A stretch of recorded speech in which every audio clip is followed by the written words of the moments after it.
Hello and welcome. My name is Akanya, Ofori.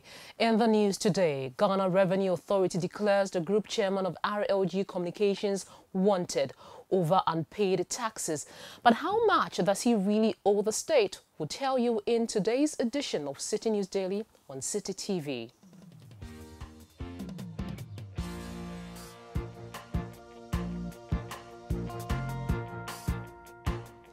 The Ghana Revenue Authority says it is pursuing the group chairman of RLG Communications, Roland Agambire, for failing to pay taxes amounting to 14 million Ghana cedis. ACI Construction Company, which is a subsidiary of the group, has defaulted in paying corporate taxes and VAT. Well, the Special Revenue Mobilization Task Force of the GRA yesterday locked up the company and ordered the confiscation of the property. The head of that task force, Henry Sam, tells Citi News Daily the GRA will sell off the property to defray the debt if Mr. Agambire fails to comply within the next 14 days. In a related story, the task force is moving to the Ashanti region from tomorrow to pursue other companies, particularly mining firms who have defaulted in various tax obligations. Now let's take you to the northern region, because for some time we've been bringing you news on issues in Savelugu Nanton with regards to the MC there, that's Hajia Aisha Tusedu.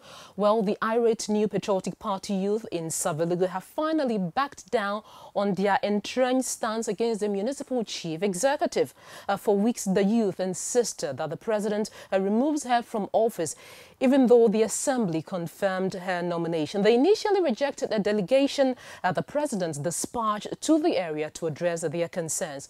Well, they have agreed to meet the Minister of State at the presidency, Brian Ichampon. And our correspondent in that region, Abdul Karim Natogma, who has been following this story, has more in the following report. After 3 days marathon meetings with the protesters, the Brian Ichampon-led government mediation team finally succeeded in solving the Savelugu political deadlock today. The protesters have resolved to support the Savelugu Nanton Municipal Chief Executive Hajia Aisha Tusedu deliver her mandate. Elated Hajia Aisha Tusedu's comfort and safety has now been guaranteed. For me, it's a day that I've always been dreaming of. It's a day that I knew would come one day, but it was not going to be that easy getting it through with it. But with the support and efforts of the MPs, that is the team from Accra, we've been able to get through, to sit with the people to talk about the issue. It has to do with my relationship with them. I've assured them that I'm going to bring everybody on board and that we are going to implement the president's vision for the assembly. Abdul Karim Natogma, Citi News, Savelugu Township, Northern Region. The minority in Ghana's parliament is accusing the government of offering cocoa farmers a terrible deal with its decision not to increase the cocoa producer price due to a fall in world market prices.